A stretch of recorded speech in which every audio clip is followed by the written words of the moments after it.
Chattin. Say, put me in the game, Coach Smook. Put me in the game, Coach Smook. Put me in the game, Coach Smook. Like, share, subscribe. You know we keep it live.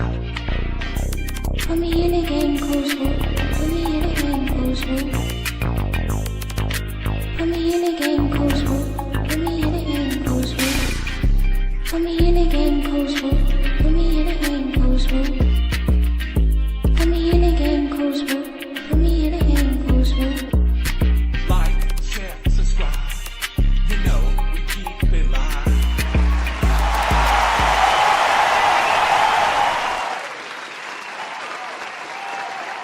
See, we should be back now, chat. We should be back. We should be good. We should be in the game. Let me know as y'all pull back up. We got time, man. TikTok, I see y'all still over there. Hey, TikTok's still on that vertical view. We ain't gonna switch that up. It can stay how it is. We'll be fine over there. This is a different. I didn't want YouTube to be showing up like it was, so we should be good. If y'all can see the vertical view on TikTok, everything should be good. Outside of that, man, what's up, Zay Stevens? Good to see everybody over there on TikTok, man. That's pulling up. Britt, I saw y'all over there, man. Let me get this dashboard pulled up. Dang, I did not expect that. That kind of threw off my momentum, y'all. Y'all ever get ready to get ready for something and think you ready, and then when it's time to do it, you can't do it like you wanted to because you thought it was done the way you set it up to be done, and it ain't getting done the way it was supposed to be did because you forgot to do something that you didn't do. Y'all ever had that? That's what happened to me, if y'all understand where I'm coming from.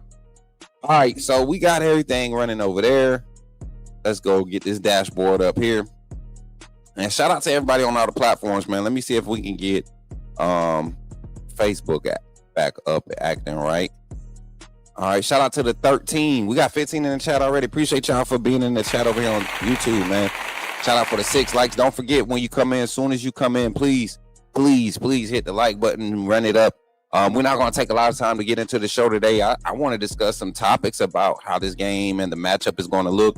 Myself and Jason, Hall of Fame Jason, will be linking up today, and we'll be doing basically like a college game day type deal on Friday night, Friday evening, and also we'll be there Saturday for the parade. As you all know, that it's homecoming for Alabama Crimson Tide, hosting the Oklahoma Sooners.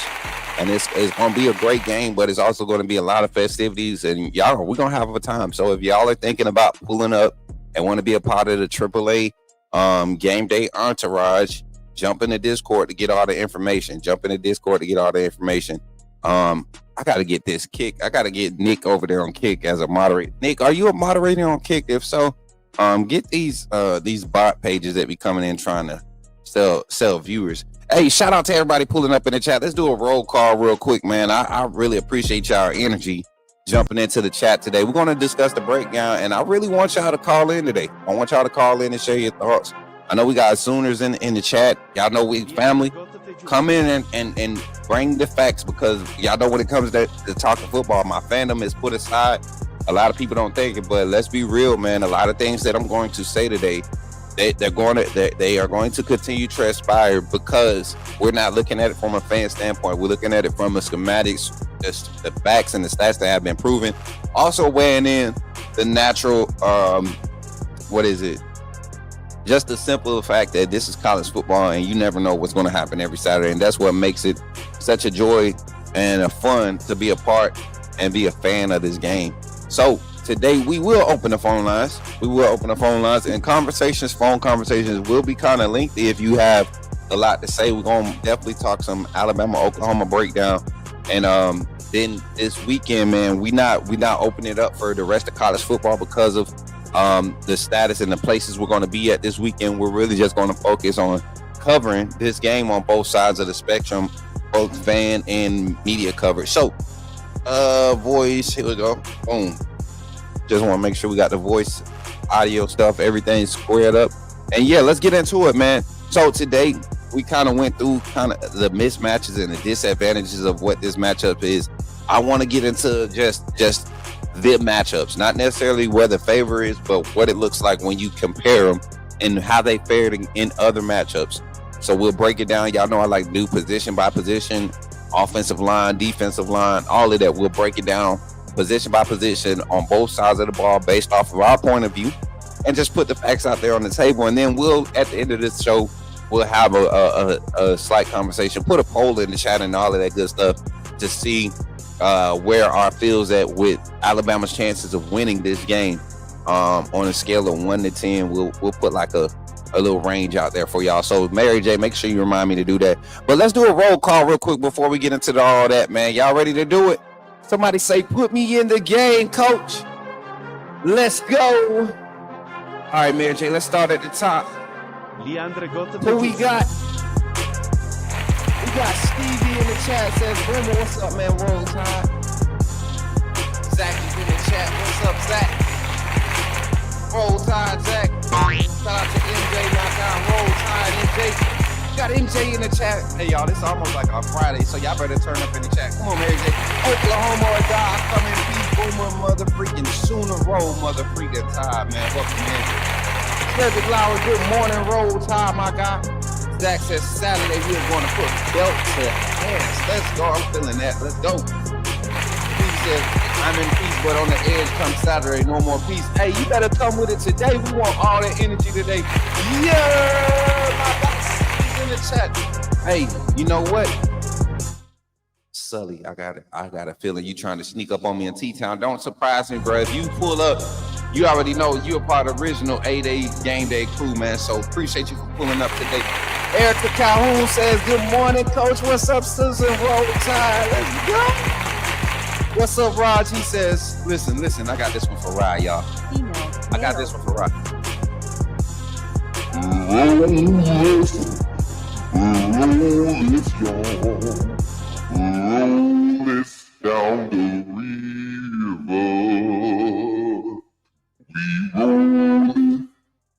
We roll this, y'all. Roll this down the river.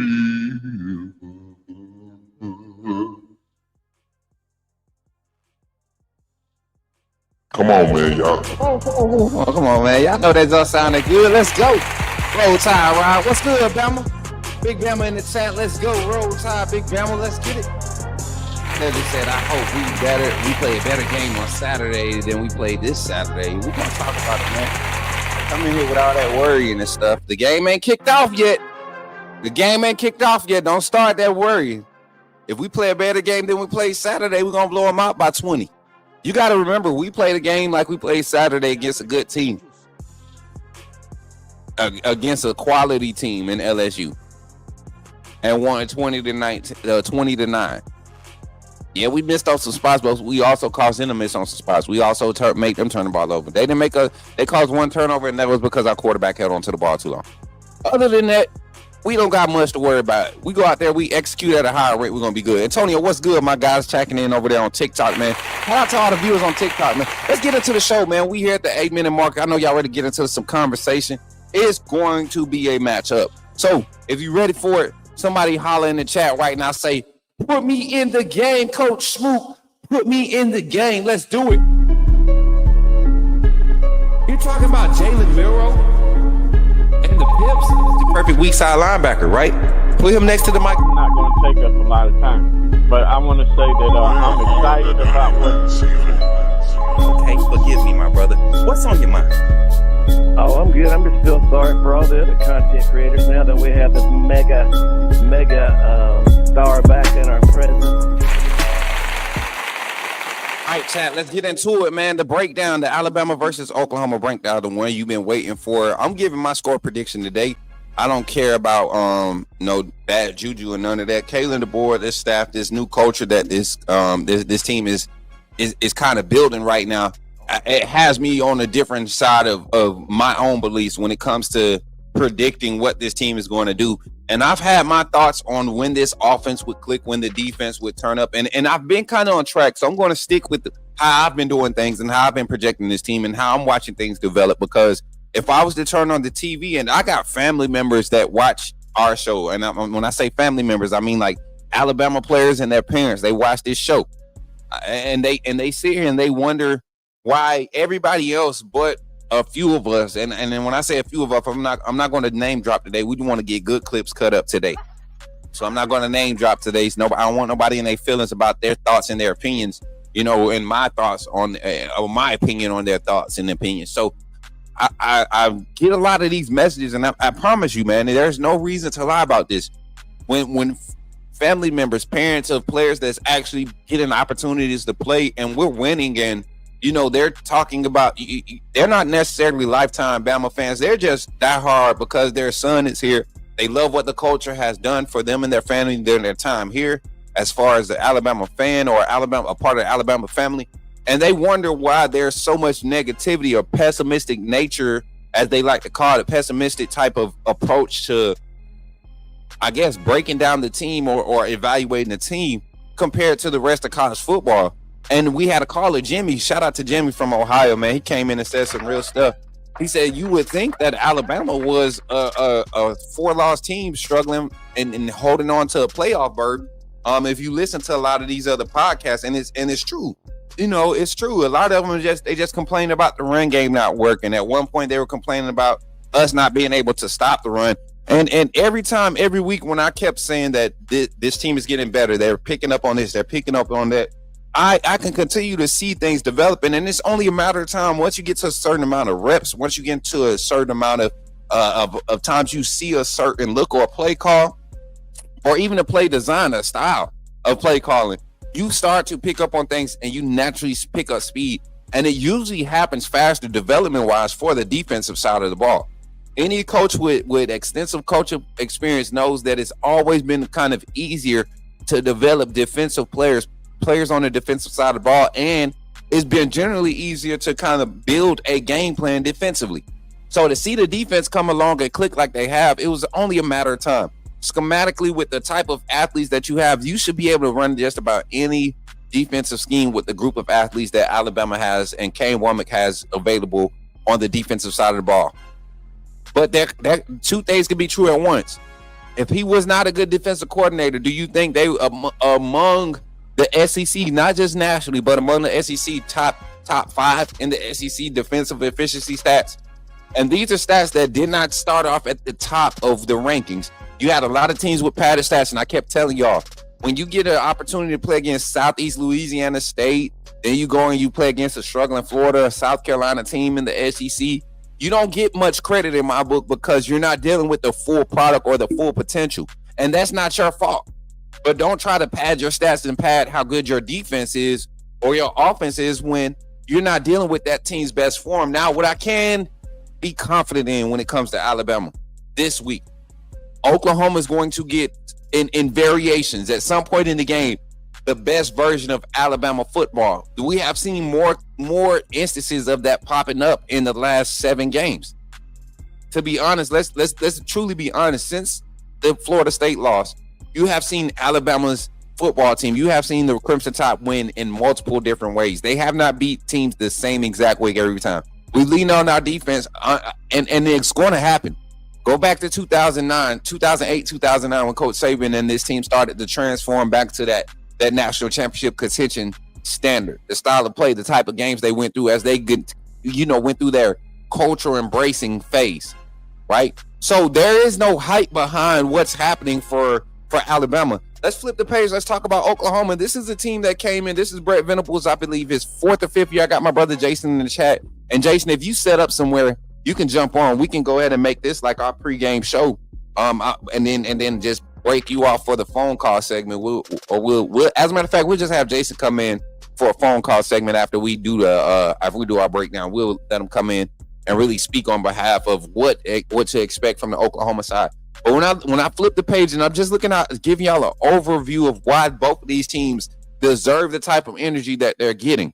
You got a lot of analysts behind Alabama now after they start winning and handling all the ranked opponents and all it is. They're saying a lot of things that we're saying, but there's an Oklahoma side of this too.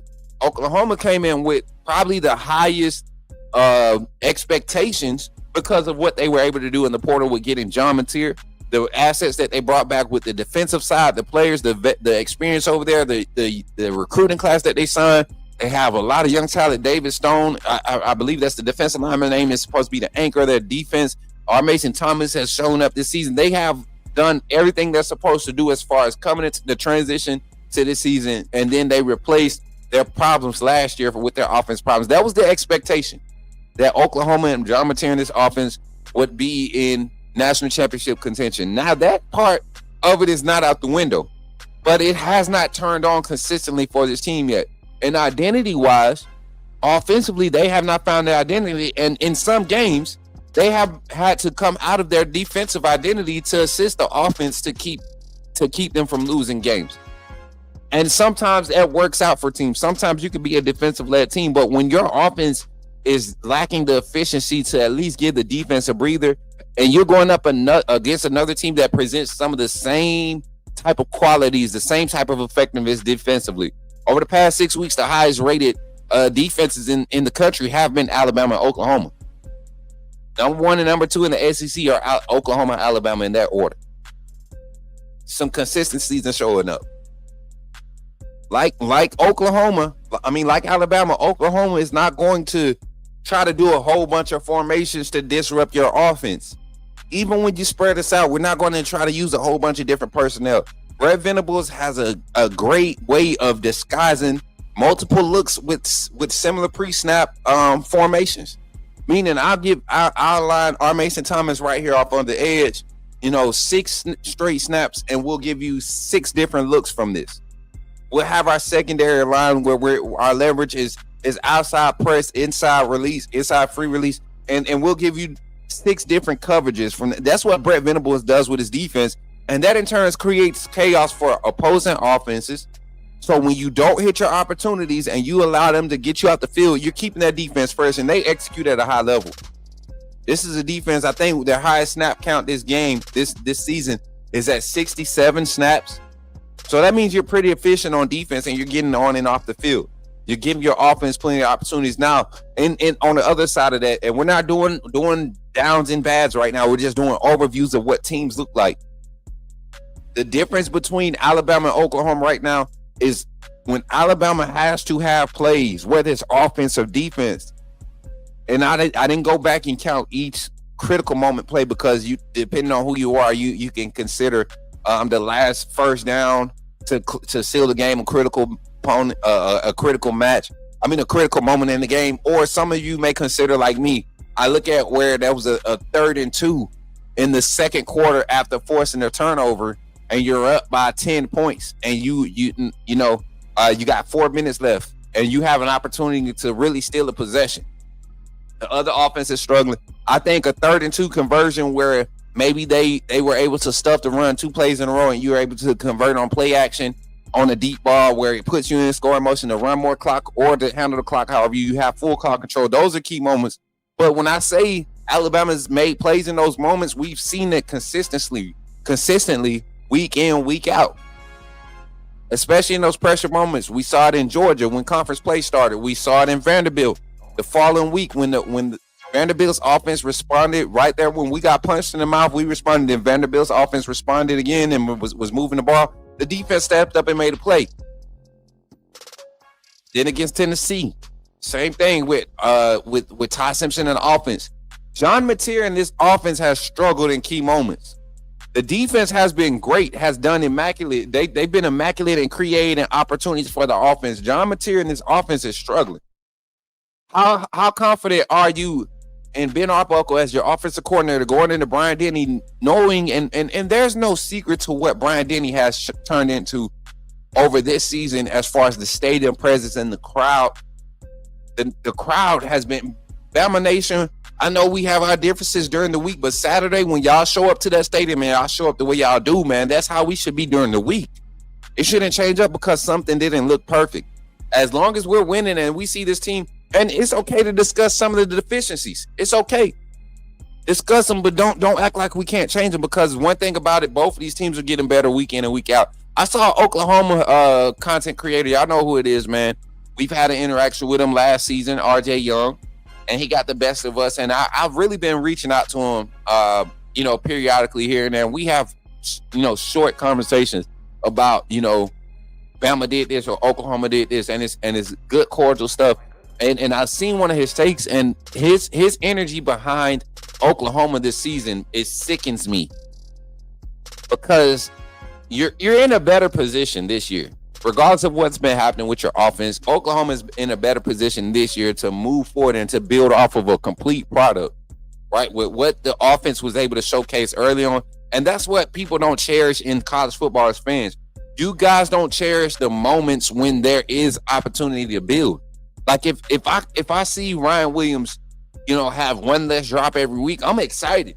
I'm excited about him making tougher catches every week. I'm excited about him getting more physical every week, because that means he understands the same thing that I'm seeing, the same thing that the fan base is seeing. He understands that catching the ball using his hands is a huge part of catching. Not just catching the ball, but using his hands. And if he wants to live up to what the momentum and the hype that he allowed to be created around him, or that he helped create around him, that's a sacrifice that he's going to make. People don't see that part of the game when one or two things happen, once every other week. So, like, prime example, we've been on as Bama Nation, we've been on cornerback Deshaun Jones, number 7. We've been on his head for like the whole season since Florida State game.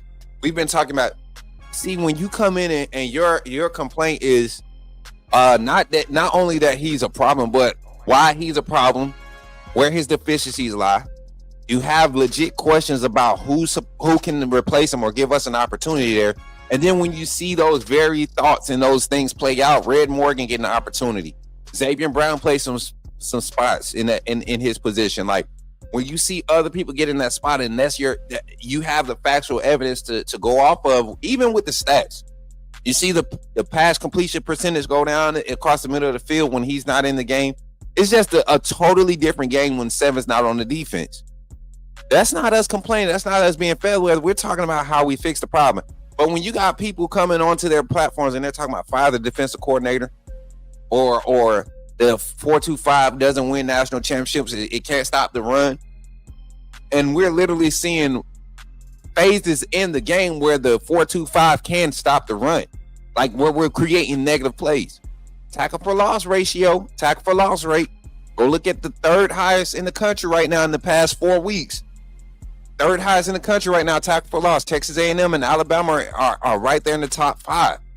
So you guys got to stop listening to the crazy non-hype, or the hype that's around the negative, and get to the real hype. And if you think about it, hype can be real. Hype, a lot of people think it's fake. They think hype is not. It can't be real. No, hype can be real when it is what it is. So, thoughts on Alabama versus Purdue? TD Bro, Otterbo, whatever your name is. I'm sorry, man. I don't mean to whatever like that. But we're talking about football. But my thoughts on Alabama Purdue basketball this Friday. I'm excited because we might be at the game. Chat 1, 2. This is another tough matchup. St. John's was a good matchup for Alabama.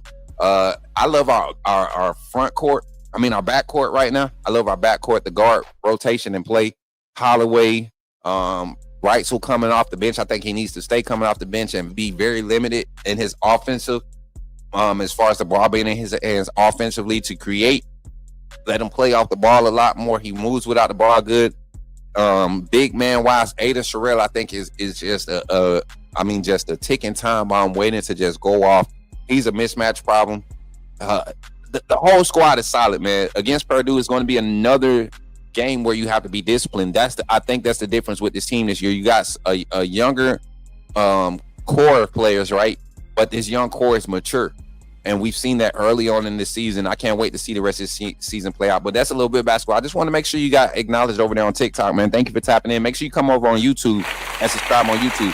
So let's get into the game now. Alabama versus Oklahoma. I'm going to share this graphic here. Y'all know I like to use ESPN's fan predictor. They love to give us the percentages of what fans think. You look at the matchup predictor from ESPN. This is not the fan vote. This is what ESPN is saying. And we're going to share this real quick. Mary J, 1 second. Let me share this screen right here. Boom. And we're going to come here like this. All right. So, oh no, that look ugly on TikTok. We'll do it like this over here then. We'll do it like this because it look ugly over there on TikTok. Can we go big? All right, we'll go big right here. All right. Matchup predictor on ESPN. Sooner for Life. Appreciate you for becoming a member on the YouTube channel, man. And listen, I told y'all, man, AAA family ain't just for Bama fans. We got Georgia AAA members. We got 2 Florida members. We got 1 LSU AAA member. No, we got 3 LSU AAA members. We got a few Michigans. Y'all, we got a real AAA family. Shout out to everybody in the chat too, man. What was that comment? My guy said it's going to be a close game. I don't know, man. I'm gonna give my thoughts. Y'all keep sharing your thoughts in the comments. I'm gonna acknowledge them, but I'm gonna give my thoughts, man. 28.6% thinking going OU, 71.4% going Alabama. Heavy favorite Alabama. Let's look at the point spread and everything. Over and under is at 45.5. Everybody they're taking the over. Alabama, the spread is still at 6.5. It opened at 7.5, but it's dropped to 6.5. The over is still 45.5. Money line on Bama. Money line on Oklahoma is 165 plus 165. Money line on Alabama was minus 190. Now it's minus 195. So Vegas feeling like Alabama might be getting a little bit more of a solidified win. And I think and this is why I think the narrative behind the game is getting to this when it comes to the betting and all that with people's thoughts on it. I think Alabama has played so good in close games that you expect them to continue to win close games. And this is close games against quality teams. You get what I'm saying? And Oklahoma, let's keep in mind, Alabama was a different team last year. We're seeing some of the same issues from Oklahoma's offense last year show up. Having to lean on the run game and the quarterback utilizing his legs because the pass game and the pass protection cannot stay consistent. If you're an Oklahoma fan, I've talked with Jason about this, in our own conversation, and we talked a little bit about it.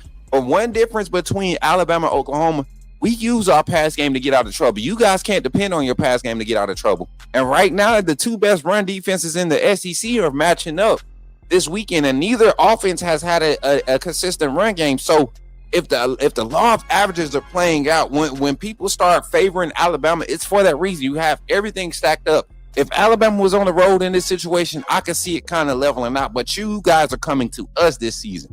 That's a major difference than what it was last year.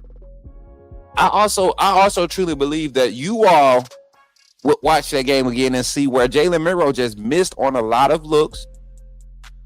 You had the wide receiver core. They weren't nearly as efficient as they were last year. The offensive line, this is a total new look offensive production and pace of play calling for Alabama than it was last year. Last year, I think you guys were able to play 7-8 in the box the whole game and had great success because we didn't have a quarterback that could really make the adjustments, nor did we have the experience in the offensive coordinator. I think that's a big matchup too. Let's talk about huge matchups in this week's matchup with Alabama, Oklahoma. Let's talk about huge matchups. Let's go to the run game. Let's talk about both run games. This is a matchup. This is a matchup that I believe that is going to be concerning both fan bases this weekend. A lot of people only talk about Alabama's struggles in the run game, but Oklahoma has struggled too. I'm gonna pull up Oklahoma's schedule, their game logs, the stat logs from their games, and talk about some of their rushing numbers and how these rushing numbers came about. Okay. Where's the game log? Here we go.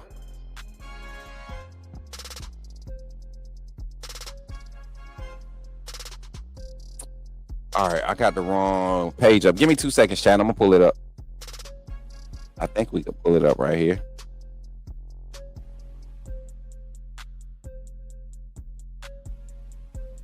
Not there. All right. All right, y'all. Give me 2 seconds. Oklahoma.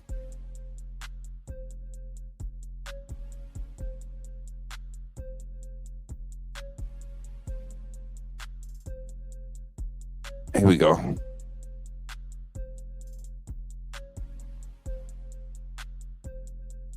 All right, here we go. Is this it right here?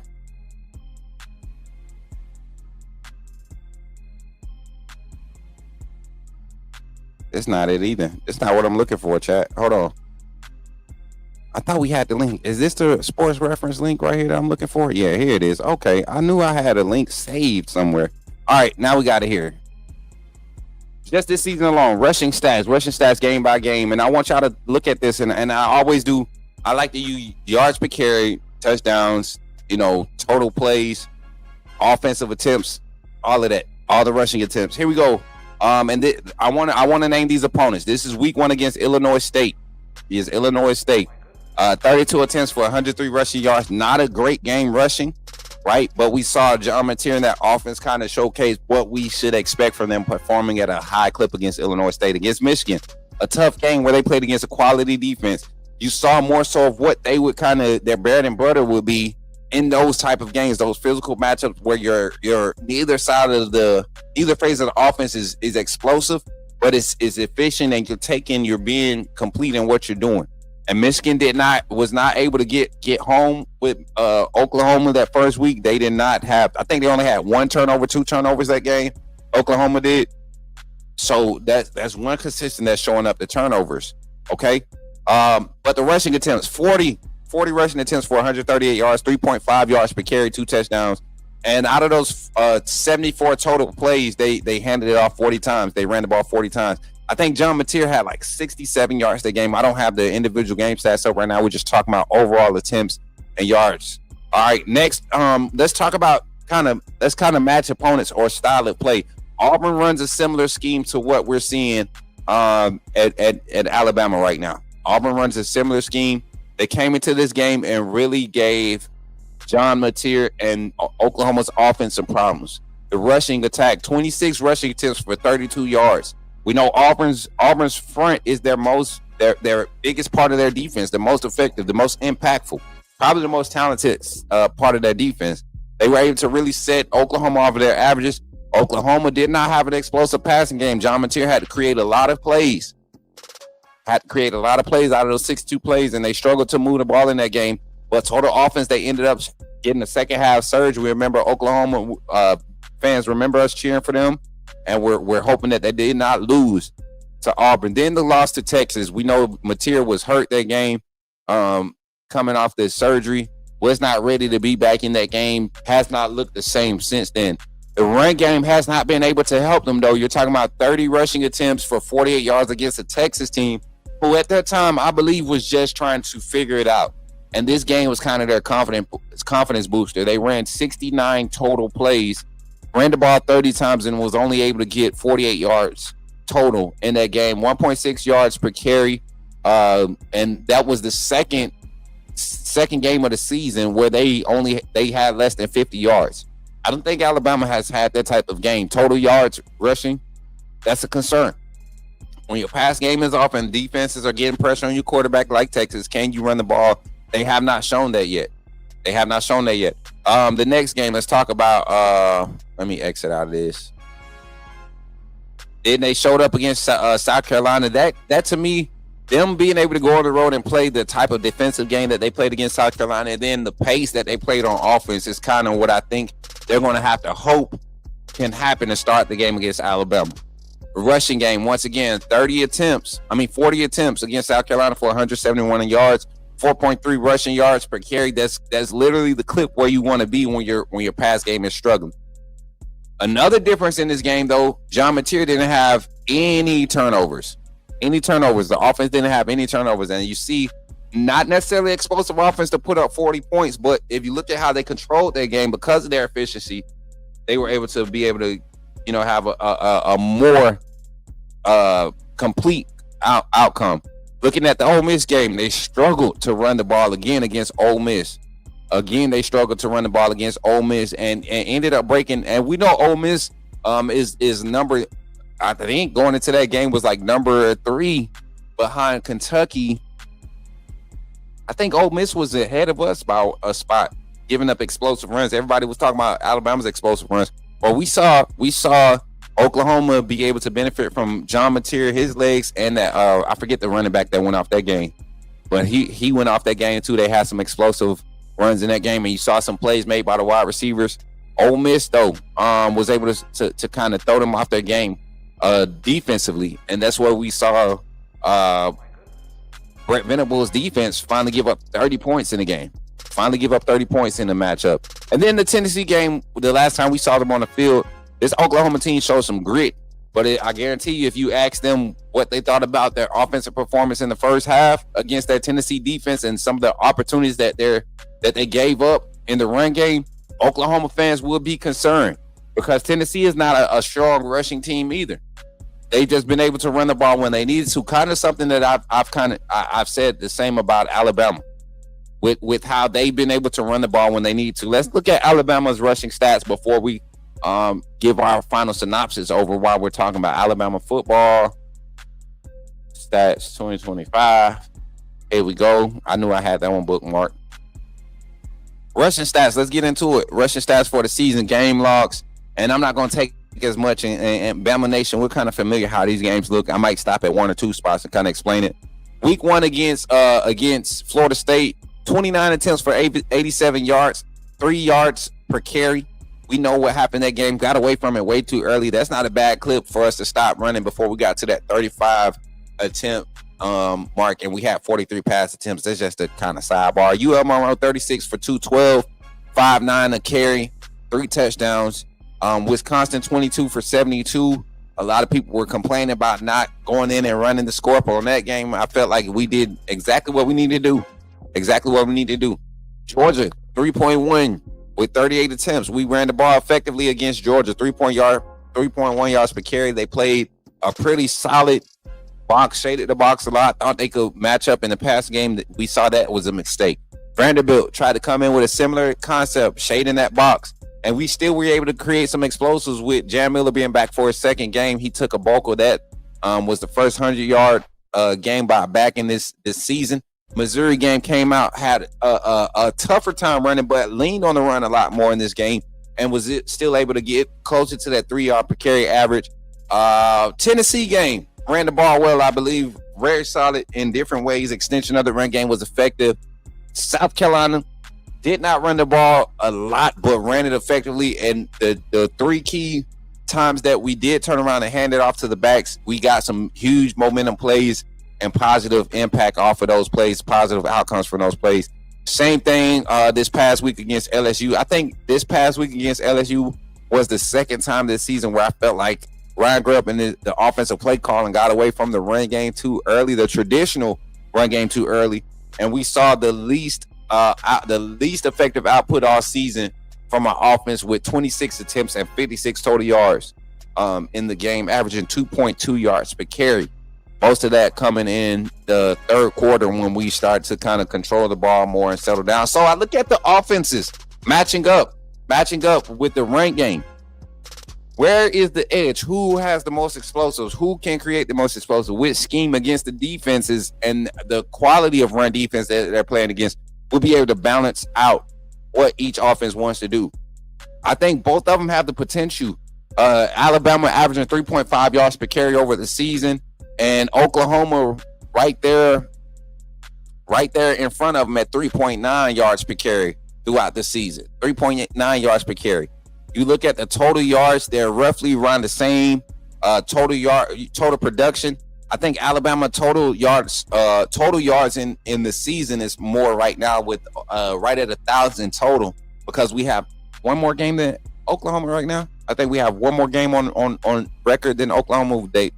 We had our bye week before them. They had their first bye week after us, so we got 1 week on them as far as games to be played. But I'll say this, chat. I'll say this: if I'm looking at how the offense is, how everything else, helps and affects the offense. If you're not able to run the ball, Oklahoma, to create space for effective pass game up until this point, and you need the run game to establish something against Alabama and how our offense is affecting and how we build for the run game, which is effectively grown or it progresses through the passing game. Do you truly favor your run game to be able to help your offense enough to give you a clear picture, a clear confidence to say that we're going to give Alabama enough problems defensively to make them slow down offensive? I don't see it. I don't think Oklahoma's run game has shown me anything at any point in the season. And you guys have played some quality opponents. Oklahoma has seen 3 top 50 defenses. I'm sorry, I'm looking at ours. Oklahoma has seen two two top 50 defenses, in Michigan being the highest ranked defense. Oh wow, Oklahoma, you haven't really played anybody defensively. You haven't really played anybody defensively. Oklahoma. Auburn is at 54. South Carolina is at 61. Tennessee's at 42. Tennessee's at 42. Defensively, Ole Miss outside the top 50. So Oklahoma really hasn't played anybody that's been a defensive juggernaut or producing. I mean, Alabama right now, defensive efficiency stats is the highest that Oklahoma will have played up into the season. They're number 19 in the country. Oklahoma's number 11. So this is the fourth. This is the fourth top 50 defense that Alabama has played. Georgia, Vanderbilt, Oklahoma. Y'all didn't play Vanderbilt. I thought Oklahoma beat Vanderbilt. I don't know why. Oklahoma, Georgia, Vanderbilt, 2 weeks back to back. Missouri was a top 50 when we played them. Oklahoma, y'all have them on your schedule. Georgia, Vanderbilt, and Missouri. Tennessee was 44. What I just said, 42. Yeah. So I mean, they have not played a top 50 defense. I didn't know that until I just looked at that just now.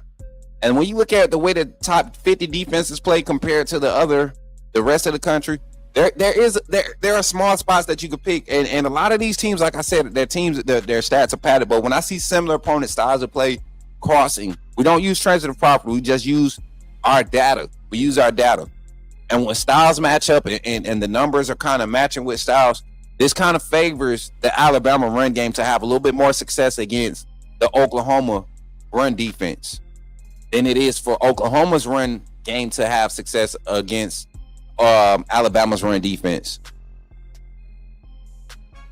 Alabama's run game has knocked every team but one off of their average. The only team that was able to maintain their average was Georgia with their 6 explosive runs. In some way, shape, form, or fashion, Alabama has knocked every team's run game off of their averages. Twice we've given up 200 yards this season, and twice, 1, 2, 3, 4, 5 times we've held teams under 150 yards total rushing in 4 quarters. There's a lot of averages that have to play out. We talked about Oklahoma's numbers and what their defense has been able to do against run games of opposing defenses.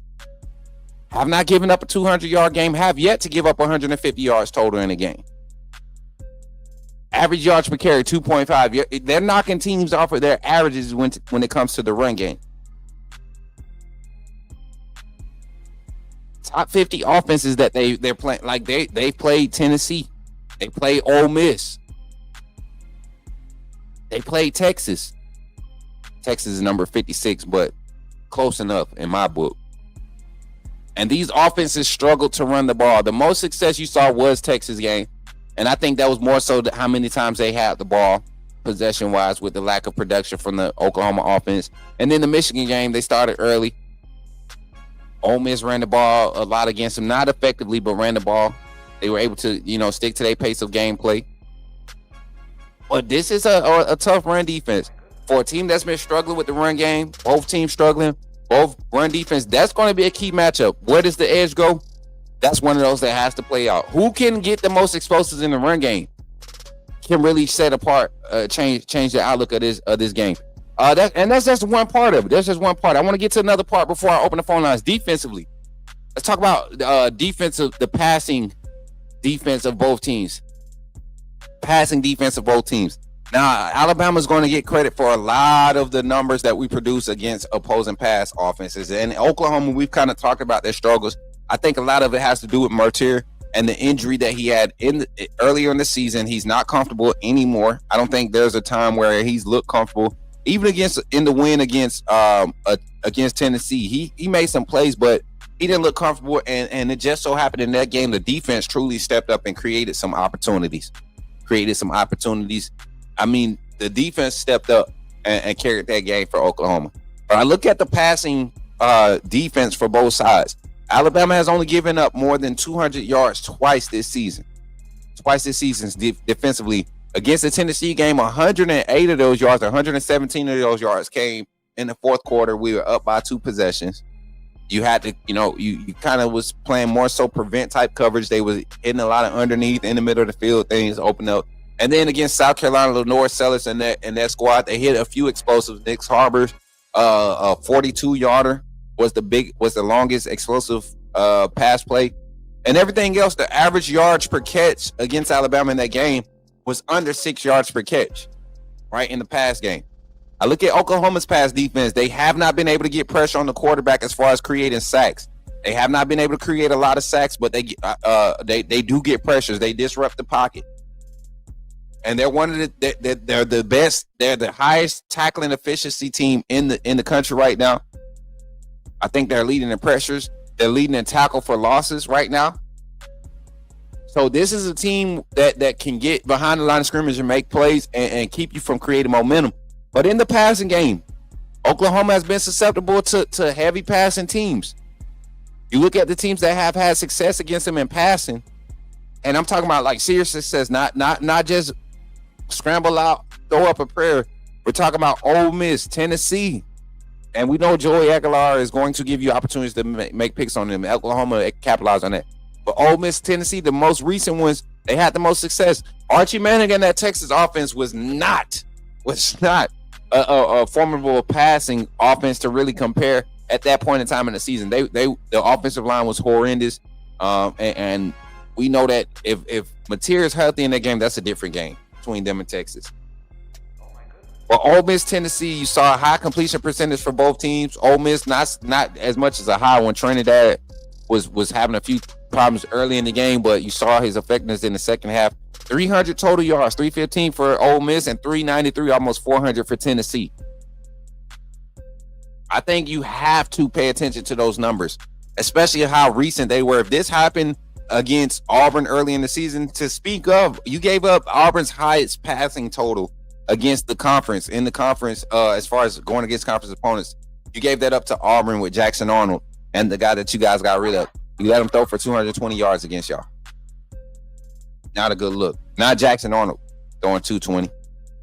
So I look at it and I'm saying, where does the advantage happen? Alabama's defense leads in turnover ratio. I keep telling y'all, Alabama, their turnovers are created 20 and in. The red zone turnover rate is the highest in the country right now. Oklahoma's red zone offense has not been the most effective. It has not been the most consistent. So you see a lot of consistencies and inconsistencies showing up with the matchups, with the powers or the strengths of each team. And so when we talk about it later, like I said, I'm gonna open up the phone lines. I gotta go make a run real quick, y'all. I forgot I had an appointment. I gotta make a run real quick. So if y'all sit back real quick, we're gonna play the interviews from this week from Alabama's press conference. We're gonna play those pressers real quick from some of the players, some of the coaching staff, and I want y'all to kind of react to it, and let me know y'all thoughts on what some of the players, some of the coaches had to say this week to prepare for Oklahoma. And a lot of this kind of helped me what they said as far as what they were focusing on coming into this game allowed me to really lean into some of these facts that we brought up in deciding which side of the ball, which spot would have an advantage in this matchup. And I think a lot of people have some legit points with their concerns for the matchups. Our run defense showing up again. Can we get our run game established this week versus this Oklahoma defense that's going to be aggressive? When the numbers play out and the styles play out in matchup, I think Alabama has a slight edge.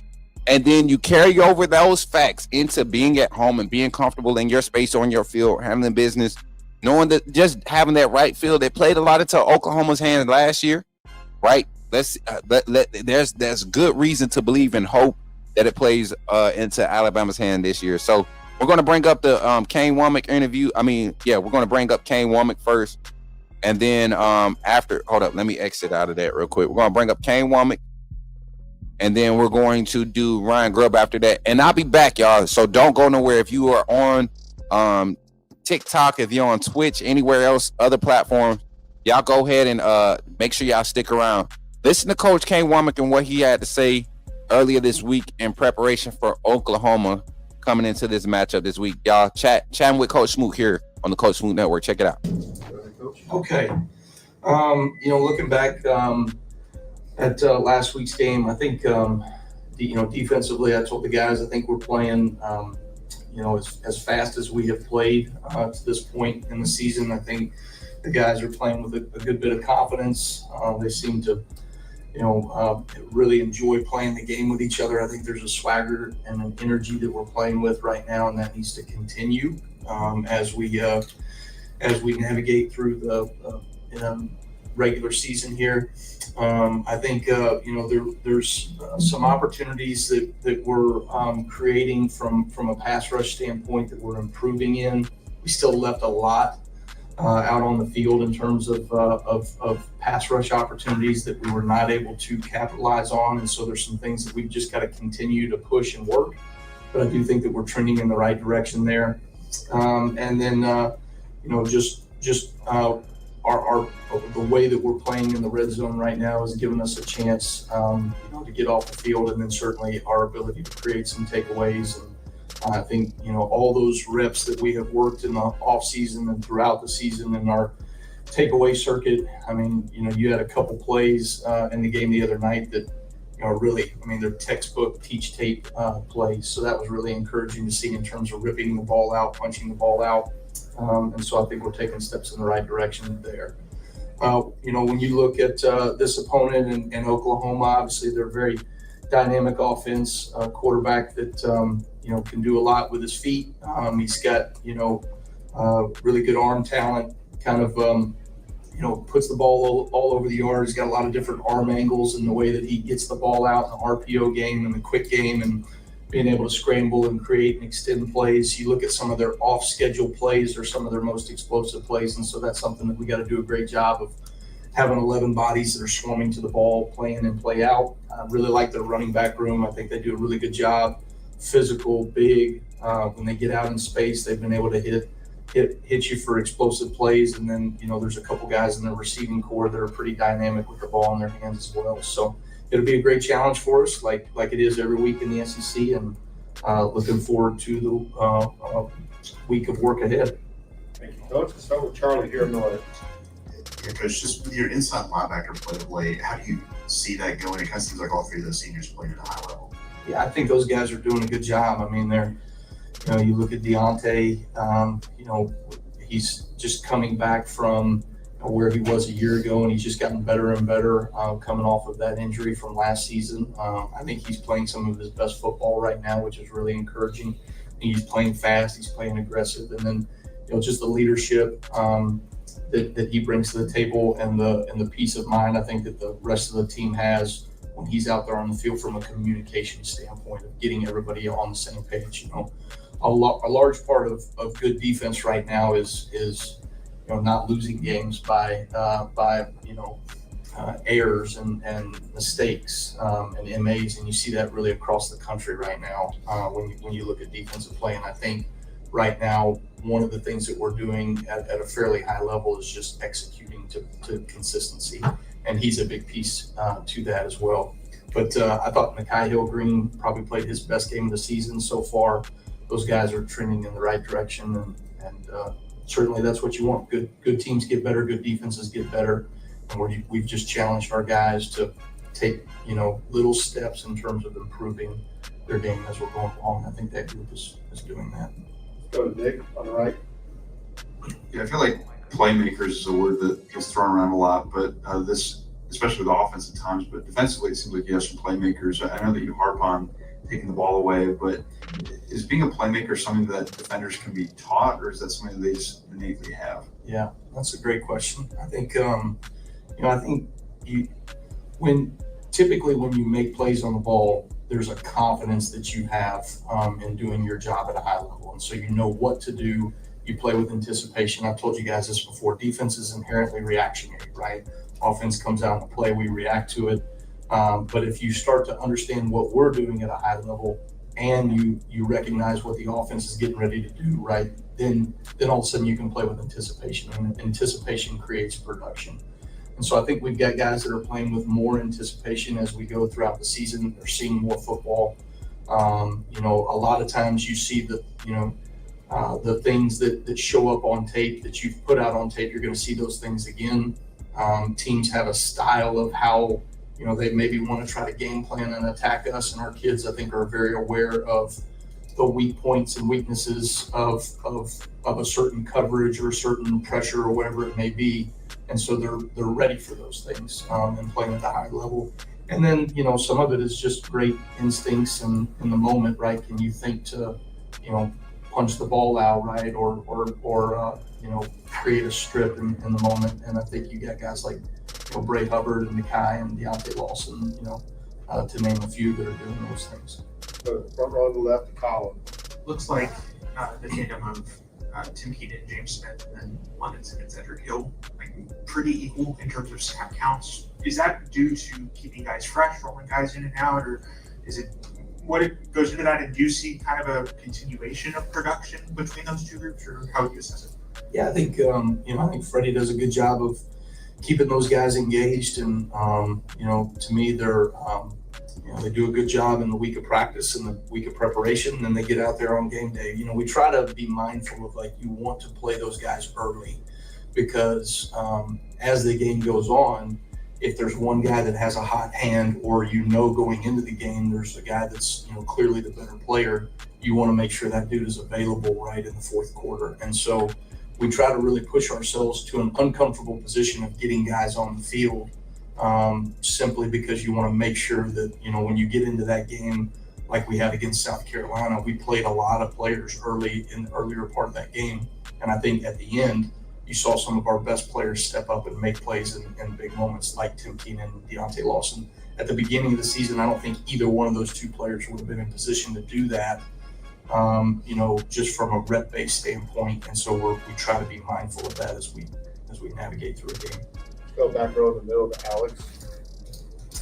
Your guys' numbers may differ from PFF, but they only tracked one missed tackle in the game. I'm really curious, given what we saw earlier in the season, how you guys got to that point where you're able to put together a game like that. Yeah, you know, I think teams that you know, good defenses trend in the right direction from a tackling efficient, you know, standpoint. I mean, as the season goes on, if you're not efficient in tackling, you know, it's going to show up. And so I think we're getting better and better at that. I think structurally, the way that we play kind of a more of a vision style defense, right? There's a lot more vice tackles. There's not a lot of yards after catch or yards after contact.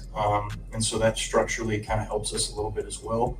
But I thought our players, you know, go back to the point I made at the beginning, that was probably the fastest that I have seen us play as a defense to this point in the season. And one of our keys to victory going in, because they were so dynamic in their receiving core and their athletes, was that we really had to swarm the ball. And I think our players, you know, they played hard and they played fast. And when you do that, two things tend to be the case. You're going to do a good job at tackling, right, and limiting yards after contact.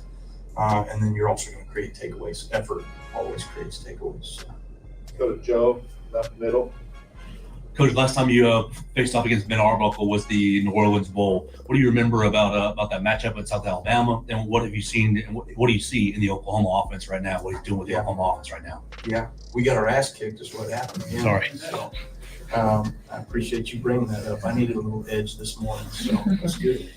No, they you know, I feel like we have faced this offense and this system, you know, a number of times over the years, and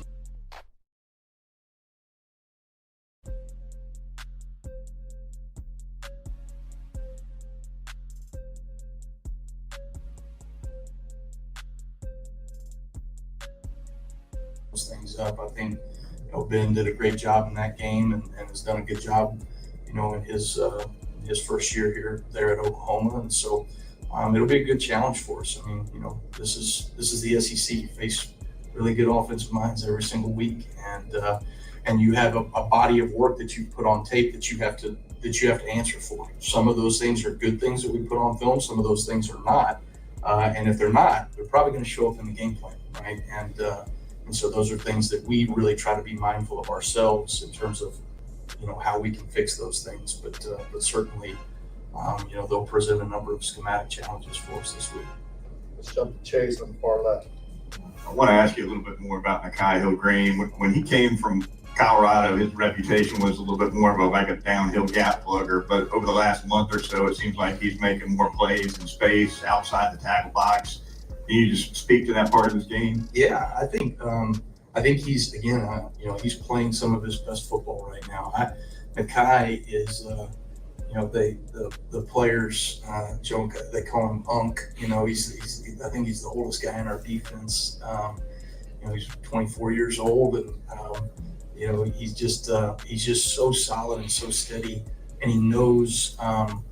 He knows where his eye progression is supposed to be. He knows where he's supposed to be from a landmark standpoint, alignments, pre-snap. He does all the things right before he has to make the play so that he gives himself the best opportunity to make the play. He'll tell you, he's not the fastest guy out there. He's not the most athletic guy out there, but he's athletic enough, and his elite trait is his ability to diagnose before he has to go and make the play, and he's doing that at an elite level right now. Jump to Matt on the right side. Yeah, Oklahoma has scored on every red zone possession they've had this year. What do they do well down there? What's kind of key to stopping them? Well, they have, they do a really good job with their 1+ quarterback run. Usually when you look at an offense that can run the ball from the quarterback position, they're going to be more effective in the red zone because you can't stretch people vertically anymore in the passing game, right? You need that extra piece in the run game. I think they do a really good job of mixing that up. They also have a great RPO system, and so they can still attack you laterally when they're still threatening you with the quarterback 1+ run game. So they do a really nice job of using all of their bodies and also using all of the width of the field in those situations. And so they'll be challenging for us. I think we've done a really nice job in the red zone defensively. I think our guys have a lot of fight. I think more than anything, there's just a confidence that our players have whenever we get down in that situation. We talk about the E-Bombay all the time, right? The hold fast the line. That our kids believe those things. They believe that no matter how they got down there, kind of the illustration I always create for them in fall camp is you're dragging the opponent into deep waters, right? And then at that point, right, you're drowning them out. And that's what our guys are doing a good job of. All right, we'll finish up with Johnny standing up on the back left. Obviously, you're going to be going up against the Oklahoma offense, but Brent Venables has a long track record of being a good defensive mind. As a fellow defensive guy, what do you admire about the way that he schemes and calls his defenses? Yeah, Brent's obviously had a great career as a defensive mind and has done a really good job. I'm sure, myself being a head coach at a time, I didn't get to call plays and you kind of miss those things. And I'm sure he's enjoying getting back into that as being the play caller again. Now he's doing a tremendous job of it. I think, when I watch them, there's been some crossover opponents, so we've gotten to see them defensively. They do such a great job of mixing their front. They do a good job of putting some of their playmakers in position to be most effective and most productive, especially from a pass rush standpoint. But what's probably one of the most impressive things is how versatile they are in terms of what they ask their guys to do schematically, and they don't make a whole lot of mistakes. I think that's one of the things that I'm seeing right now. Let's get back into it. All right, let's get back into the conversation. I'm sorry we had to blank out and come back in, but I want to say something kind of to allude to some of the comments. Great comments and conversation in the chat. Be right back, banner. Grub at the bottom. Okay, all right, bet. I wanted to kind of talk about this. So I put a stat in here. Now I went outside to freaking grab this, but I misquoted. I was speaking in regards of the Oklahoma's pass rush against SEC opponents.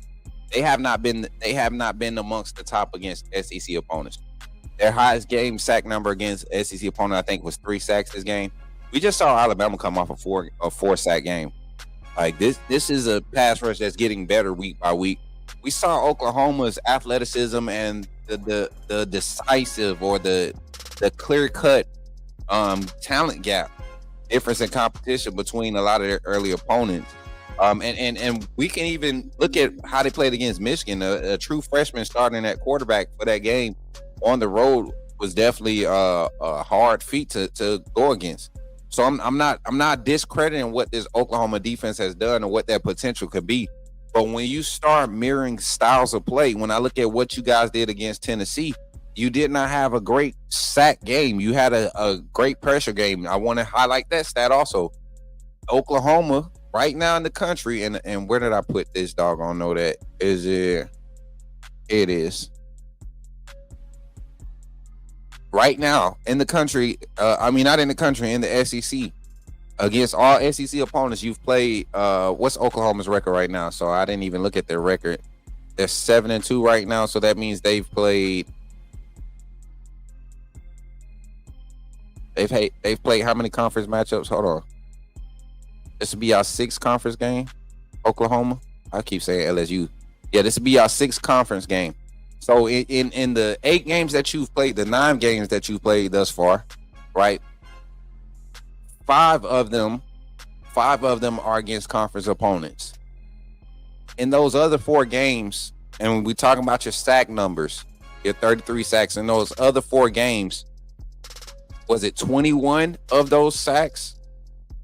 21 of those sacks were accounted for. 21 were against non-conference opponents. So that's against, but however you want to divide it up, whether it was 1 in this game and 8 in the other, but that was against Illinois, Michigan, Temple, Kent State. That's where majority of your sack numbers came from. Since outside of those games, you've only been able to produce in those other 5 games. You've only been able to, which is not bad. We're not saying it's bad. In those 5 games, you've been able to create 12 sacks. That's not a bad stat, right? But it's not a stat that I'm dependent on if I'm saying, okay, we lead the country in sacks, but against comparable opponents or equal talented opponents, we're basically creating on the same clip. Let's look at Alabama sack numbers. Against Florida State, 1 sack, right? Our highest sack game has been against an SEC conference opponent. You look at our non-conference schedule. Who have we played out of conference? Alabama's played Florida State. Alabama played at Wisconsin. Alabama has played ULM, right? Those are the 3 out of conference opponents. How many sacks were there in that game? Out of the 19 that Alabama has produced this season, how many sacks came from those games? 4. We didn't have a high sack game against Florida State. We didn't have a high sack game against ULM. We didn't have a high sack game against Wisconsin. Like these are just like consistent growth. And we had issues early on. You know, we lost Jeremiah Beam and Tim Keenan. Boy, Rousseau went down early, another pass rush specialist in our defense. James Smith served a half-game sentence for one of those games, those conference games. It was a lot of different things going on in the front, and the defense has progressively got better. So when I look at your sack numbers, I'm not taking anything away from it. I see the potential. We see how athletic and elite the defensive front can be, but I don't think that you should rely on that number. Look at how you're creating sacks. Joey Aguilar had a lot of time in the first half of that Tennessee game, and the interception he threw wasn't because it was pressure. Just a bad read. Not watching for the over top safety. So I'm just saying. Let's see, Smook. This is not correct. That is not correct, boy. What's not correct? You guys have 33 sacks on the season. I'm gonna open the phone line, Jason, because I know you ready to cry and defend your Sooners. Come on, phone line's open. 334-625-1121. 334-625-1121. The phone line is open. And Sooner fans, I need y'all to come in. I need y'all to come in and debate today, because I know y'all are not going to see the truth. Y'all are not going to see the truth. Just like last year. Alabama beat themselves last year, and y'all are bragging about their game. Who is this calling in? Zach. All right, Zach, you better bring it today. Let's get it. Call from Zach Willie. Yo, Zach, you in the game. Talk to us, man. What's good, Coach Smook? That much, buddy. Talk to us. Let me see. Hold on 1 second. Y'all had 10 sacks against Auburn, but Auburn's defensive line, or not defensive line, excuse me, offensive line sucked. I will say this. We're not discrediting Oklahoma's talent. Oklahoma probably has one of the best defensive lines, if not the best defensive line in the country this year. But what we're saying is against lower quality competition is where most of your sacks have come from. And they can get defensive about it as much as they want. It's a fact, and you can brag about what you did against Auburn. Who has Auburn protected their quarterback against at all this season? Like, if that's what y'all want to do, then do that. But I'm telling you, don't be surprised when you aren't getting to Ty Simpson this weekend. Like, I truly believe they will create pressures. I think they have a high quality pressure rate. But as far as getting Ty on the ground, you're gonna have to cause Ty to hold on to the ball a few seconds longer, and he doesn't do it a lot. When he does it, yes, it hurts, but he doesn't do it a lot. And you're going to have to find a way to get him out of that mode. And now, looking at the type of game Ty had last weekend, I mean, you better hope that we try to find a run game early and that you can capitalize off of slowing us down that way. Because if not, if we have early run game success, your defensive front kind of becomes irrelevant in affecting the game. Mm-hmm. Right. Because from the linebacker and secondary level, what y'all have talent-wise on there and what we have talent-wise at wide receiver, y'all won't be able to slow down our receivers. You have to rely on Ty getting your defensive line getting to Ty and Ty getting frustrated and making bad throws. Facts. And it don't happen a lot. You know, last year we could last year would have been a different story, but last year. Ty is a more confident, more focused, more reliable quarterback this year than any quarterback we've had since probably Bryce Young. Mm-hmm. And I mean, and again, I'm not discrediting what Oklahoma has been able to do. Y'all have gone up against some quality teams and beat them. But again, I can't see y'all from a second level standpoint stopping the talent at wide receiver. And on the flip side of that, your offense hasn't seen a quality defense like we have either. And so I believe do I think it's going to be close? Yeah. I mean, y'all are going to make plays. It's bound to happen. It happens every game. You know, that's college football. But y'all have to rely on Ty making bad throws and bad decisions, and Ty don't do that. And Ty Crew has been raised to be a quarterback in a high-powered offense his whole life. So he was born for these types of situations to have great games and to prove to not only Alabama fans but fans across college football to be an NFL quality quarterback, and he has done that. I mean, has he blown people away with numbers? No, but he's doing what he has to do from a quarterback standpoint to win us games. And I mean, since Florida State, he even had us in the game against Florida State. If our defense would have stepped up and not lollygagged and been lazy in that game, we would have came out and won that game.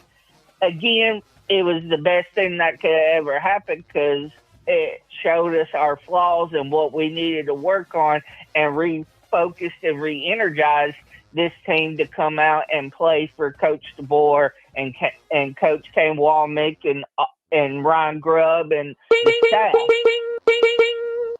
But I understand that Oklahoma's a good team, and we're not discrediting y'all for being a good team. What we're trying to say is y'all haven't played quality offenses like y'all are going to see this weekend and haven't been that successful. So I see a trend where Alabama's going to have more opportunities than what y'all think. 100%. And Zach, before you go, I think they're looking at that game, and if you take away the Auburn game, you guys are right in stride with a lot of the top defenses as far as conference opponents and the way that create pressures. But you look at everybody against Auburn, the sack numbers, everybody's sack numbers are better against Auburn. Everybody's sack numbers have taken a better boost against Auburn. It's no surprise that Brett Venables and his aggressive style of defense was able to get to Jackson Arnold and that struggling offensive line. Do not allow that. That's all we're asking. That's all I'm asking Oklahoma fans to do. Take your numbers and the fact that majority of your sack numbers, the 33 sacks, majority of them are padded from a 9-sack game against Auburn, and then the other 21 are outside of the conference. You're getting pressure on quarterbacks. You're creating turnovers by getting pressure, but you're not leading. You're not really sacking quarterbacks the way you think you are. Like South Carolina, if we actually put the stats side by side, South Carolina against conference opponents has the highest sack rate right now against conference opponents. So those are just numbers, and it doesn't necessarily say what your team is, but it does give you kind of an idea how those numbers were created. And so I can kind of agree, as much as I disagree with a lot of Jay Penny's his little models and all this crazy stuff that he be coming up with, right? I could get up. I could get where he's saying those numbers are padded. Those numbers are definitely they're misleading when you look at Oklahoma sack numbers. And just look at the scheme. Look at how the scheme struggled up front against Tennessee and what they were able to do in the passing game. Something that Alabama does at a high rate. Like, you're going to have to see a more efficient passing game in this matchup, a more efficient offensive line in this matchup. How do you attack it is going to be a key. And what we've seen on film and our experiences of what you have to offer, I think it's something that we are able to prepare for, not necessarily totally annihilate or just blow them out the water. I think there's potential for this game to get ugly if Alabama's offense is really, really clicking and the defense shows up and play like they did the past 3 weeks. I think it's an opportunity for a blowout because Mateer has shown when it's time to get in those pressure moments, he's cooked. So with that being said, man, final thoughts, Zach. You got about 30 seconds, I think. Yeah, 30 seconds. All right. My final thoughts is in past opponents, you relied on getting to the quarterback to cause the quarterback to throw interceptions. Ty is not that type of quarterback. Even under pressure, Ty is still able to put the ball where it needs to be to make a big play and to get first down, score a touchdown, whatever. And so I don't think y'all's defense will be as effective as y'all think it's going to be this weekend. For sure, Zach. All right, and just for my brother Jason, I know things get hard sometimes, and you love your Sooners, but ESPN and NCAA has Oklahoma 33 total sacks this season, and I'm gonna share it for you so you can see a big screen. 33 total sacks. This number right here is Oklahoma. 33 total sacks with 207 total sack yardage. You see that? Sacks.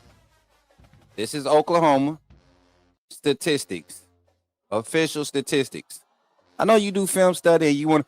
They got your half sacks and everything here. 33, and you only have 14. I think it's 14.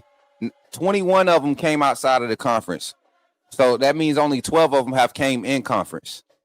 9 of them was against Auburn, and like I said, you got to think, man. That may be a little off. Maybe 21 may be a little off.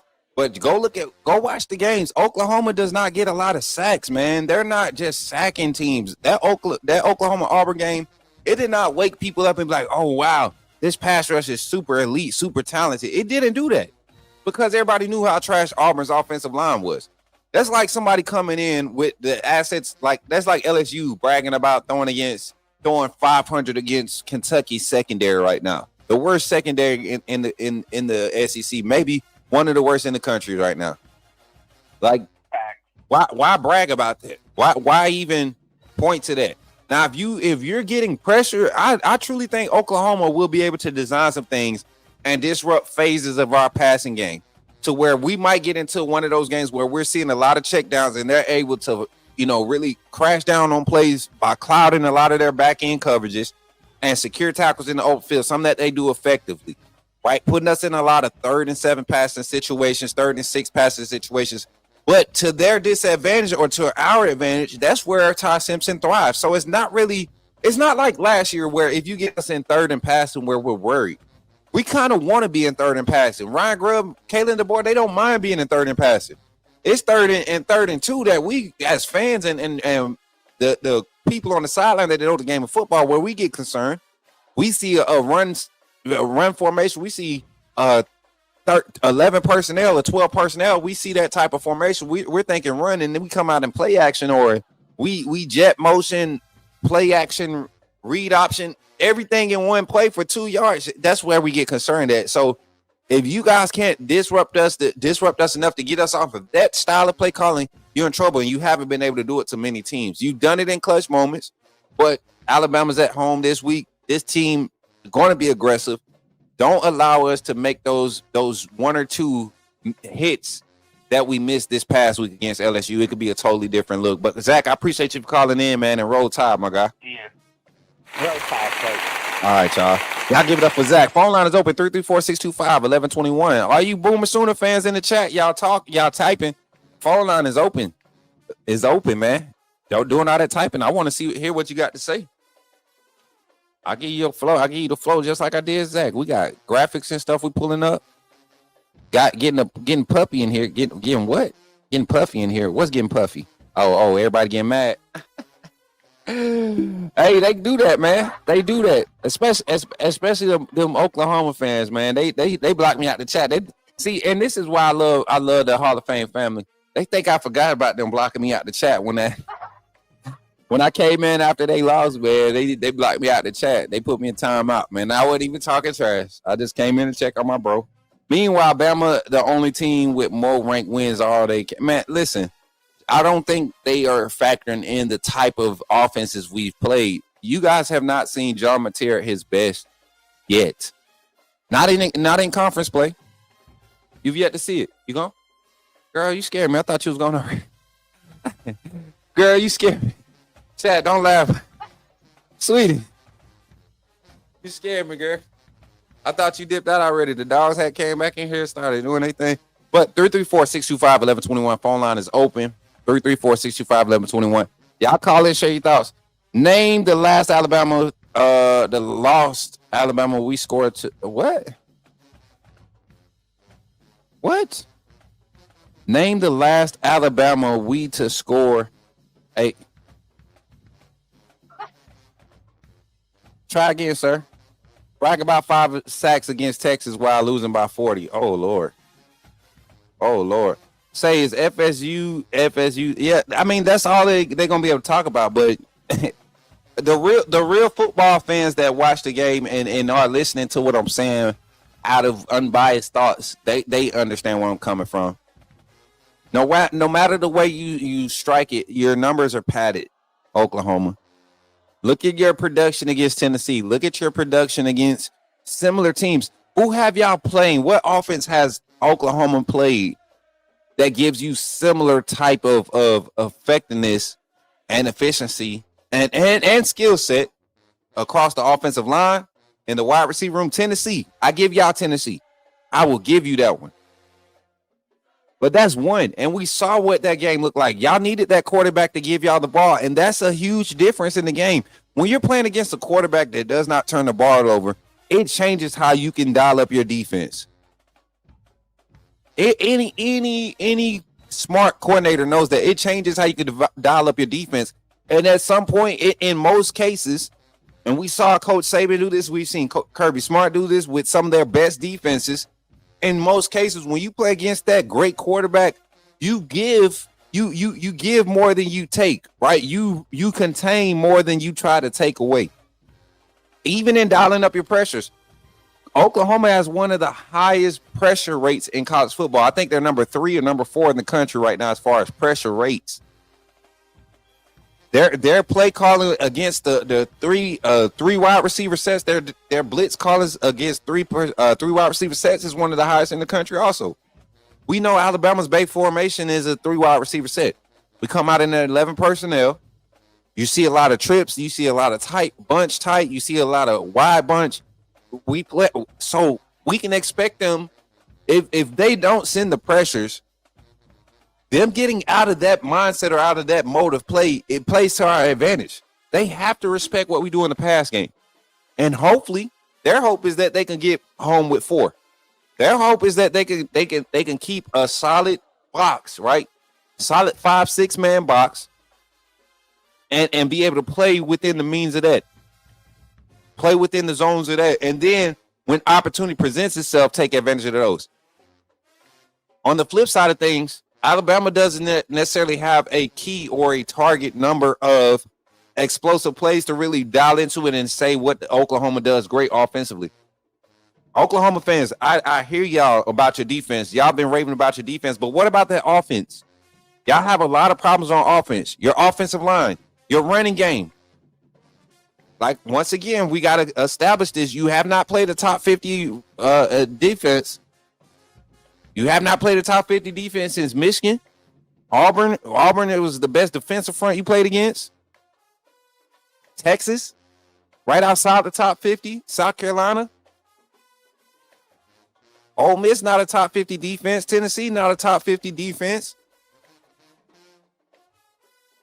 So where are y'all getting all of this confidence that you don't have to worry about our defense? Our defense, highest turnover ratio in the country right now. Highest turnover ratio in the country. Creating the most turnovers. That's fumbles, interceptions. And we've seen Material throw some aired passes. We've seen him get flustered. We've seen that offensive line struggle against pressures. Yanzi Pierre is really peaking right now. We're seeing the interior pressure build up against some of your better offensive lines in the conference. I look at Alabama. I look at Alabama's production against. Let's just go against Missouri, right?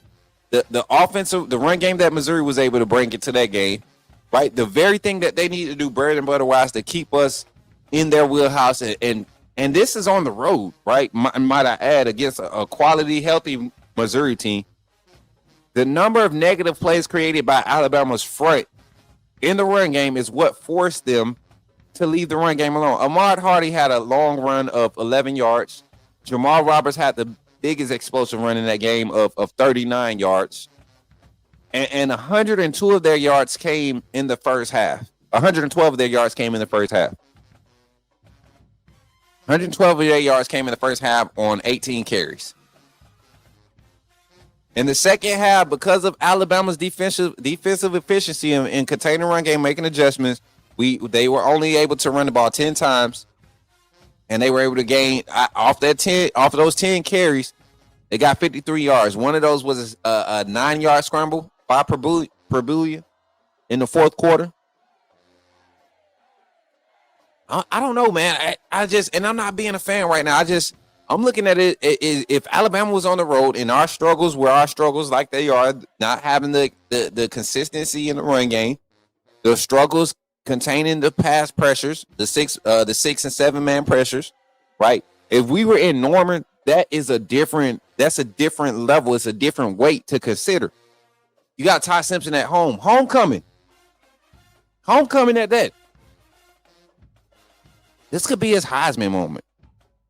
You know, they gave him that pressure for the LSU game, and he let it get to him. I don't think he's going to let it get to him twice. So I see y'all Oklahoma fans in there. I can't understand why y'all got so much to type about in the chat, and y'all really do got time to talk because you're typing paragraphs. You type in paragraphs, but you won't call in and explain yourselves. I'm just saying.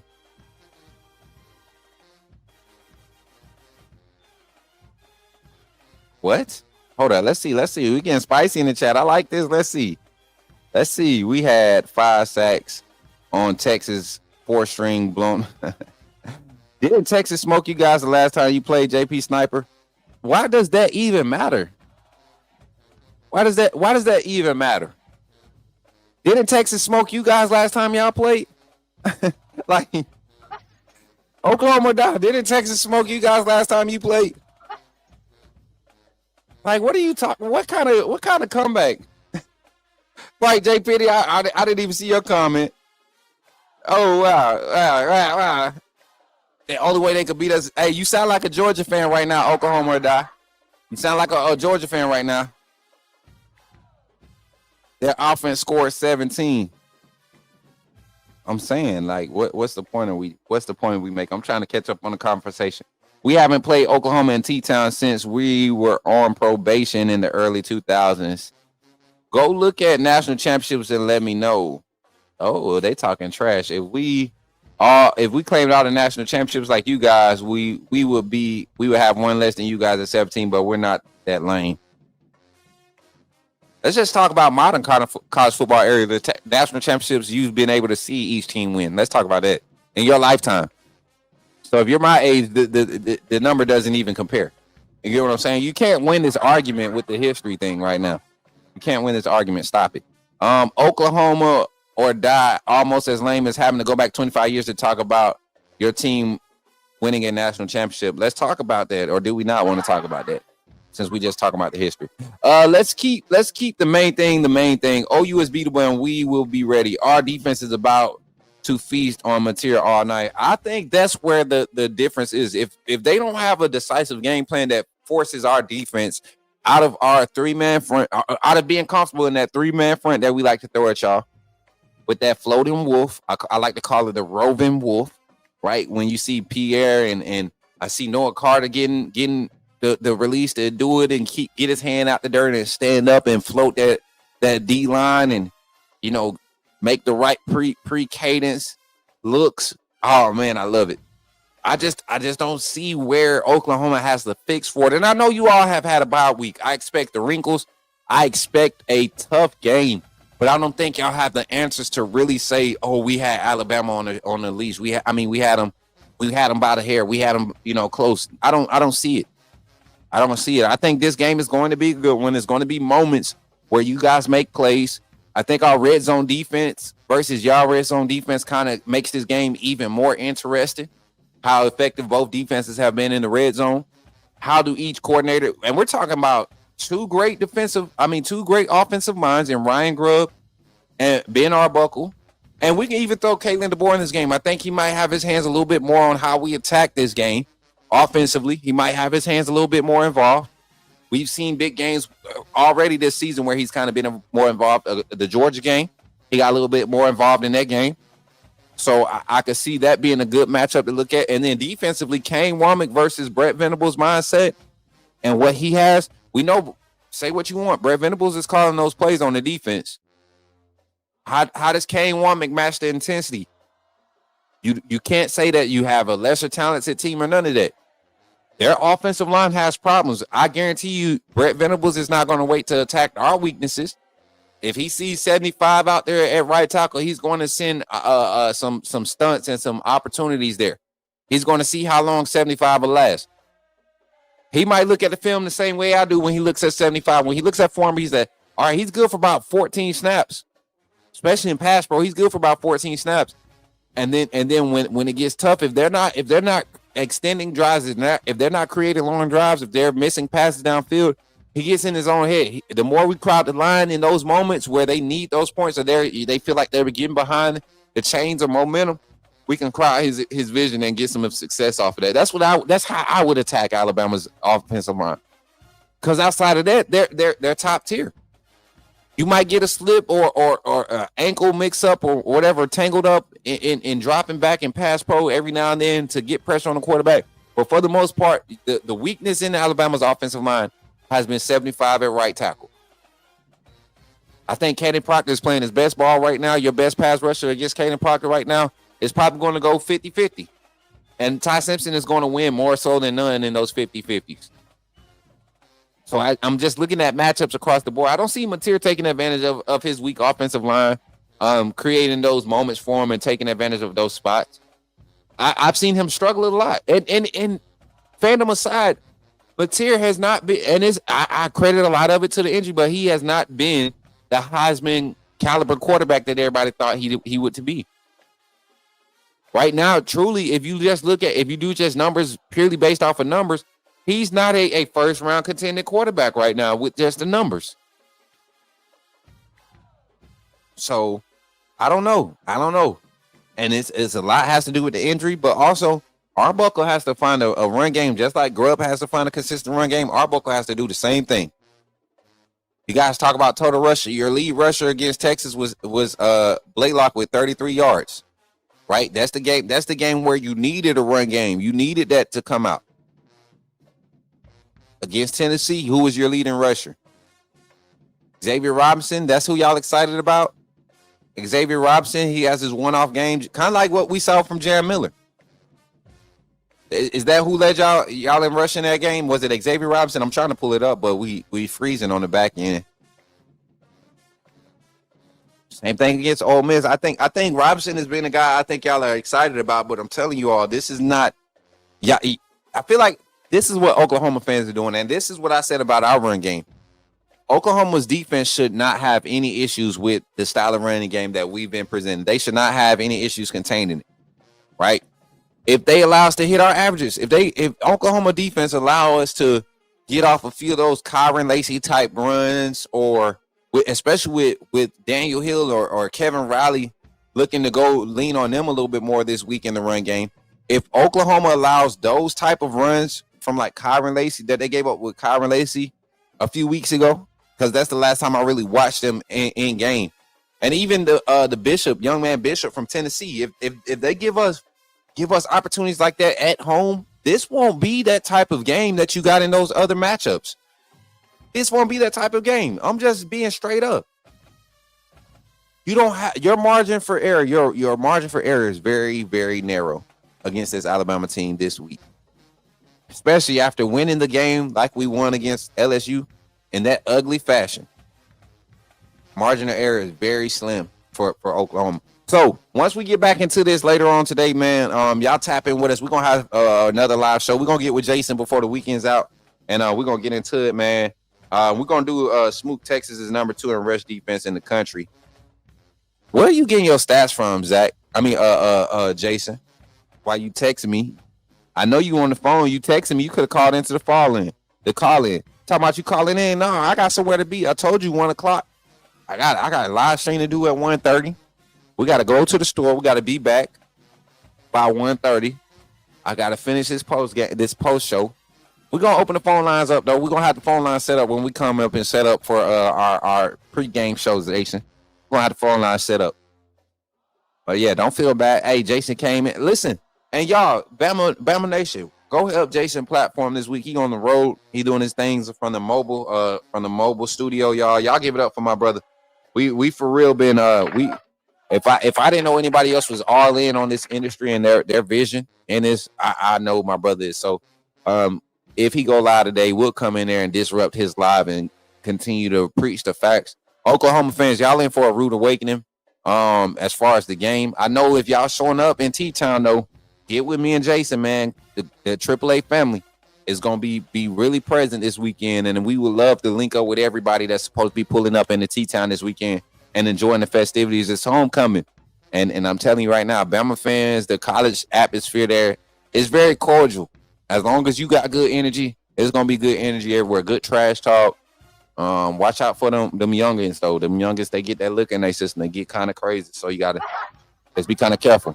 Oh, yeah. You already know Oklahoma, though. That's always friendly trash talk, man. And as long as you don't come in like your boy used to come in, I Outlaw, whatever his name, Outlaw Sooner, whatever his name is, used to come in here talking crazy, calling people out their name and stuff. We good. We don't do all that. But so appreciate y'all for tapping in.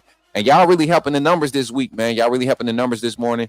How many likes we at? We had 33 likes on the stream. Appreciate y'all for the 33 likes, hitting our 25 like goal.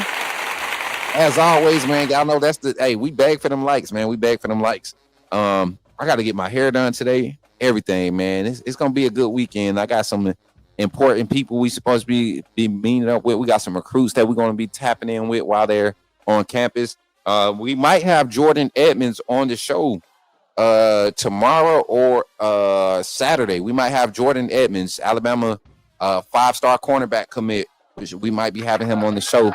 And then it's a few visitors coming in. I think Griffin, if Griffin is in town, man, listen, if they're in town, Coach Smook is going to be with him. We're going to have basically, we might have a Twitch style live game day watch party starting at 9 a.m.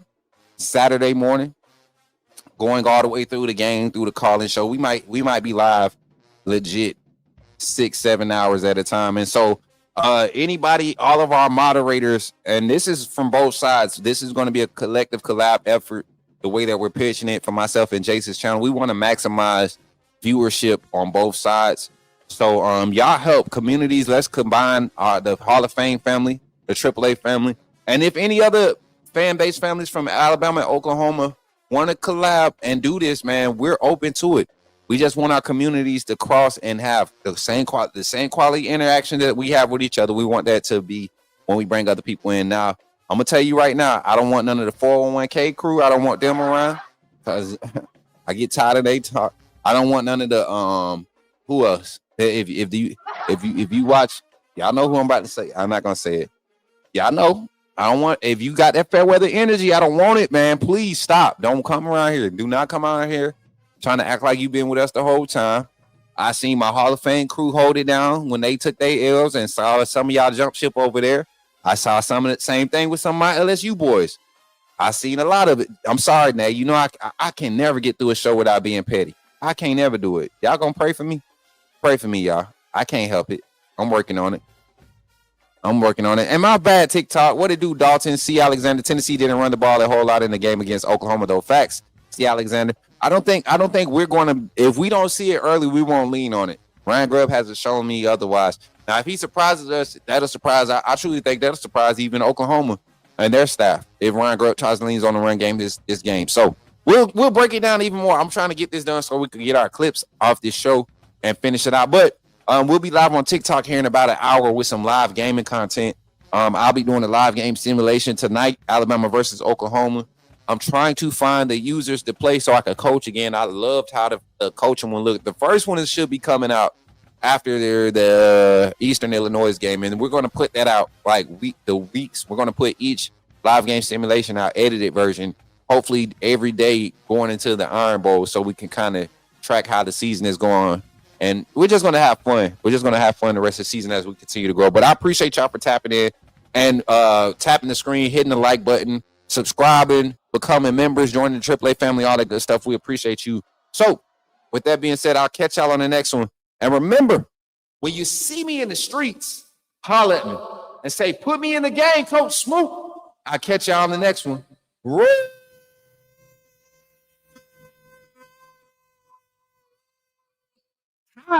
Bro, y'all be blessed, man.